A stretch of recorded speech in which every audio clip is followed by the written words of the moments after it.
Inverse variation is the opposite of direct variation.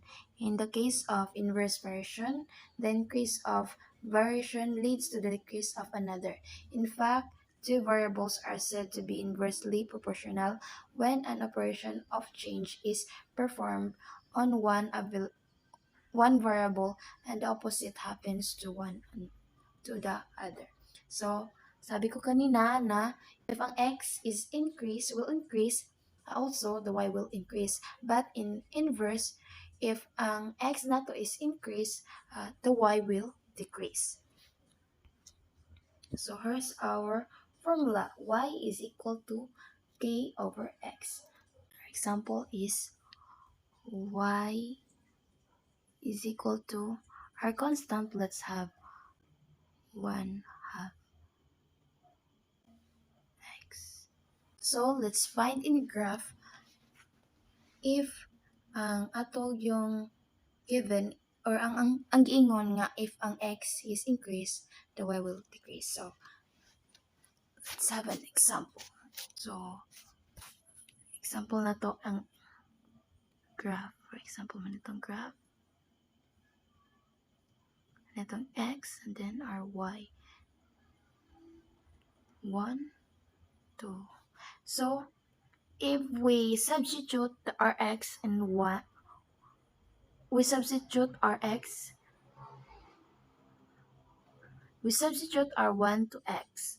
So we get y is equal to 1 times 1.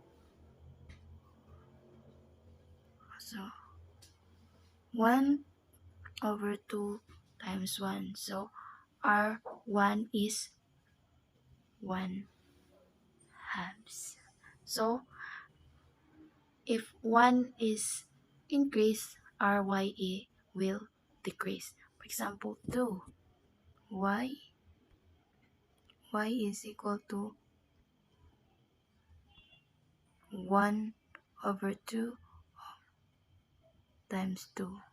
So 1 times 2 times 2 is equal to 1/4.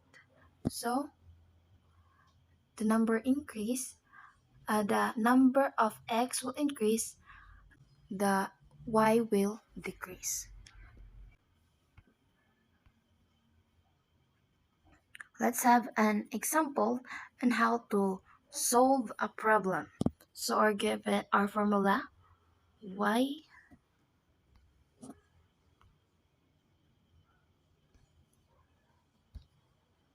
is equal to k over x.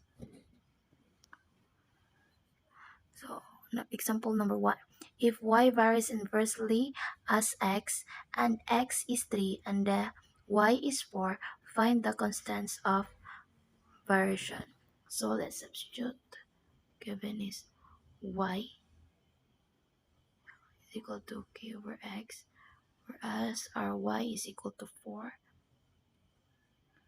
Then our constant over 3. So let's cross multiply. And so we get 12. Our constant is 12. Next. If y varies inversely as x and our x is 12 and y is 24, find y if x is 4. Y is equal to k over x. So substitute. If our y is 24, is equal to, let's find the constant first. And our x is 12. So cross multiply. Our constant is equal to 288. So pangita na to ang y if our x is 4.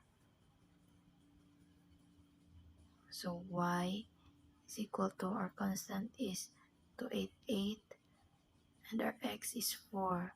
So 288 divide 4. So our y is 72.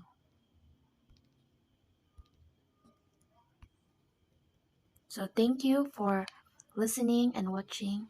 God bless. Don't forget to subscribe and click and hit the notification bell for more updates.